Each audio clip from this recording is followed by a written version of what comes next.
इस दुनिया में कई बादशाह गुजरे और कई फातहीन आए जिन्होंने ज़मीन को अपने घोड़ों की टापों से रौंद डाला, लेकिन कुरान करीम एक ऐसे बादशाह का जिक्र करता है जो आम बादशाह नहीं था, एक ऐसा हुक्मरान जिसे अल्लाह ने वो असबाब और ताकत अता की थी जो शायद ही किसी और के पास हो, जिसने मशरक़ से मगरब तक का सफ़र किया, जिसने सूरज डूबने की जगह देखी और जिसने एक ऐसी आहनी दीवार तामीर की जो आज भी दुनिया को एक खौफनाक फितने से बचाए हुए है। वो कौन था? सिकंदर आज़म, साइरस दी ग्रेट या कोई और याजूज मजूज के खिलाफ खड़ी की गई वो दीवार आज कहाँ है? आज की वीडियो में हम चलेंगे उस अजीम सफ़र पर जो सदियों पहले तय किया गया, जुल्करनैन की पुरअसरार और ईमान फरोज दास्तान।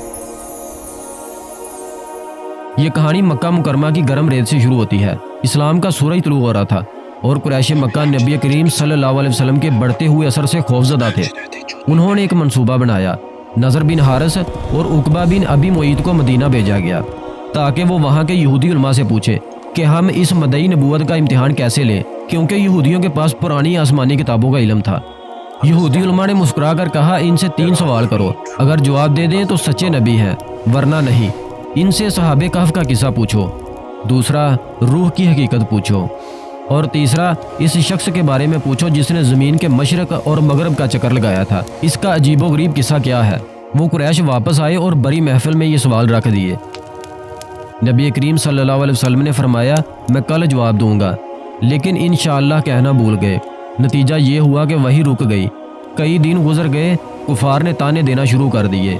ये इंतज़ार की घड़ियाँ रसूलुल्लाह और मुसलमानों के लिए एक सख्त आजमाइश थी। मुखालफीन ताने दे रहे थे कि नाउज़ुबिल्लाह इनका रब इन्हें छोड़ गया है। फिर 15 दिन बाद जिब्रील अमीन आए और सूरह कहफ नाज़िल हुई, जिसमें अल्लाह ने तफसील के साथ जुल्करनैन का वो किस्सा बयान किया जो आज तक तारीख़ की किताबों में गुम था। अल्लाह ने कुरान में फरमाया, हमने इसे ज़मीन में इक़्तिदार बख्शा और हर चीज़ का सामान यानी असबाब अता किए। मुफस्सिरीन लिखते हैं कि असबाब से मुराद सिर्फ मालो दौलत नहीं था, बल्कि अल्लाह ने इन्हें टेक्नोलॉजी, ज़बानों का इल्म और रास्तों की ऐसी समझ दी थी कि कोई भी रुकावट इनका रास्ता नहीं रोक सकती थी। वो चलते गए यहाँ तक कि ज़मीन के मगरबी किनारे तक पहुँच गए, जहाँ खुश्की ख़त्म हो गई और सामने सिर्फ गहरा समंदर था। कुरान के अल्फाज हैं, ऐन हमा, यानी जुल्करनैन को अपनी नज़र के जाविये से ऐसा महसूस हुआ जैसे सूरज समंदर के आखिरी किनारे पर यानी स्याह कीचड़ वाले पानी में डूब रहा है। वहाँ एक कौम आबाद थी, ये एक काफिर और सरकश कौम थी। अल्लाह ने यहाँ जुल्करनैन का इम्तिहान लिया। फरमाया, ऐ जुल्करनैन, तुम पर इख्तियार है, चाहो तो इन्हें अजाब दो और चाहो तो इनके साथ अच्छा मामला करो। ज़रा इस बादशाह का जवाब सुनिए। उन्होंने कहा, जो जुल्म पर कायम रहेगा हम इसे दुनिया में सजा देंगे और फिर वो अपने रब के पास जाएगा जहाँ उसे सख्त अजाब होगा, लेकिन जो ईमान लाएगा और नेक अमल करेगा इसके लिए बेहतरीन बदला है और हम इससे नरमी का मामला करेंगे। यानी यहाँ से पता चला कि जुल्करनैन सिर्फ फातेह नहीं बल्कि एक मुबलग और आदिल हुक्मरान भी थे। उन्होंने वहाँ अदल का निज़ाम कायम किया। मगरब के आखिरी किनारे पर इंसाफ का झंडा गाड़ने के बाद जुल्करनैन ने अपनी फ़ौज का रुख दुनिया के दूसरे कोने यानी मशरक़ की जानब मोड़ा। वो वहाँ पहुँचे जहाँ से सूरज तुलू होता है। यहाँ का मंजर ही कुछ और था। यहाँ एक ऐसी कौम बसती थी जो इंतहाई पसमानदा थी। कुरान कहता है कि हमने इनके लिए सूरज से बचने की कोई आड़ नहीं रखी थी। मुफस्सिरीन कहते हैं कि ये ज़मीन ऐसी थी जहाँ इमारतें नहीं टिकती थी या वो लोग घर बनाना जानते ही नहीं थे, और जब सूरज निकलता तो वो गारों या ज़मीन दो सुरंगों में छुप जाते और जब सूरज ढलता तब बाहर निकलते। जुल्करनैन ने इन पर हमला नहीं किया, इन्हें गुलाम नहीं बनाया, बल्कि इनकी हालत पर रहम खाया, इनकी ज़रूरियात पूरी की और आगे बढ़ गए।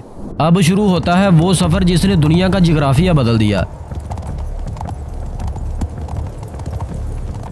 जुल्करनैन 2 बहुत बड़ी दीवारों यानी पहाड़ों के दरमियान पहुँचे। वहाँ उन्हें एक ऐसी कौम मिली जो कोई ज़बान नहीं जानती थी।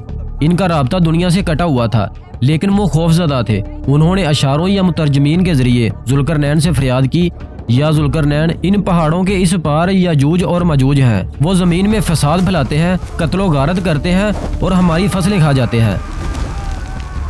इस कौम ने एक पेशकश की। उन्होंने कहा, हम आपको बहुत सारा मालो दौलत जमा करके देते हैं, इसके बदले आप हमारे और इनके दरमियान एक रुकावट यानी एक दीवार बना दे। यहाँ जुल्करनैन की सीरत का सबसे शानदार पहलू सामने आता है।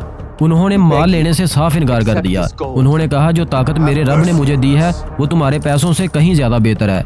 مجھے پیسہ نہیں تمہاری افرادی قوت چاہیے، تم اپنی محنت سے میری مدد کرو۔ ذوالقرنین نے ایک ایسا انجینئرنگ کا منصوبہ بنایا جو اس دور میں ناممکن لگتا تھا۔ انہوں نے حکم دیا کہ لوہے کے بڑے بڑے تختے لاؤ، ان کو پہاڑوں کے درمیانی خلا میں بار دو، اور جب لوہے کا ڈھیر دونوں پہاڑوں کی چوٹیوں کے برابر ہو گیا تو انہوں نے کہا اب آگ دہکاؤ۔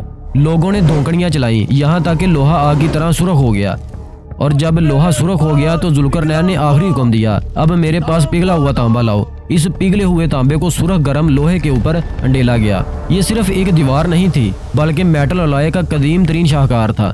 جدید سائنس مانتی ہے کہ تانبے کو لوہے پر ڈالنے سے وہ نہ صرف زنگ سے محفوظ ہو جاتا ہے بلکہ اس کی سختی کئی گنا بڑھ جاتی ہے۔ یہ دیوار اتنی بلند اور اتنی چکنی بنی کہ یاجوج ماجوج نہ اس پر چڑھ سکتے تھے اور نہ ہی اسے توڑ سکتے تھے۔ فساد کا رستہ ہمیشہ کے لیے بند ہو گیا، وہ وحشی قوم پہاڑوں کے پیچھے قید ہو گئی۔ اتنا بڑا کارنامہ، آج کا کوئی حکمران ہوتا تو اپنے مجسمے بنواتا، اپنی بڑائی کا گن گاتا، لیکن ذوالقرنین نے دیوار کو دیکھ کر صرف ایک جملہ کہا جو رہتی دنیا تک حکمرانوں کے لیے سبق ہے، یہ میری کاریگری نہیں میرے رب کی رحمت ہے۔ لیکن ساتھ ہی انہوں نے ایک خوفناک حقیقت بھی بتا دی، جب میرے رب کے وعدے کا وقت آئے گا تو اس مضبوط دیوار کو ریزہ ریزہ کر دے گا، اور میرے رب کا وعدہ سچا ہے۔ حدیثوں میں آتا ہے کہ یاجوج ماجوج آج بھی اس دیوار کو چاٹتے یا کھودتے ہیں، لیکن اللہ کے حکم سے وہ باہر نہیں آ سکتے۔ جب قرب قیامت کا وقت آئے گا یہ دیوار ٹوٹے گی اور وہ سیلاب کی طرح ہر بلندی سے امڑ آئیں گے۔ ذوالقرنین کا قصہ ہمیں سکھاتا ہے کہ طاقت، ٹیکنالوجی اور اقتدار کا صحیح استعمال انسانیت کی خدمت ہے، نہ کہ غلام بنانا۔ ناظرین، یہ تھی ذوالقرنین کی وہ عظیم داستان جو قرآن نے محفوظ کی۔ آپ کے خیال میں یہ دیوار آج کہاں ہو سکتی ہے؟ قفقاز کے پہاڑوں میں یا کہیں اور؟ اپنی رائے نیچے کمنٹس میں لکھیں۔ اگر آپ چاہتے ہیں کہ ہم یاجوج ماجوج پر ایک تفصیلی ویڈیو بنائیں تو اس ویڈیو کو لائک کریں اور کمنٹ میں پارٹ 2 لکھیں۔ اس چینل کو سبسکرائب کرنا مت بھولیے گا۔ اللہ حافظ۔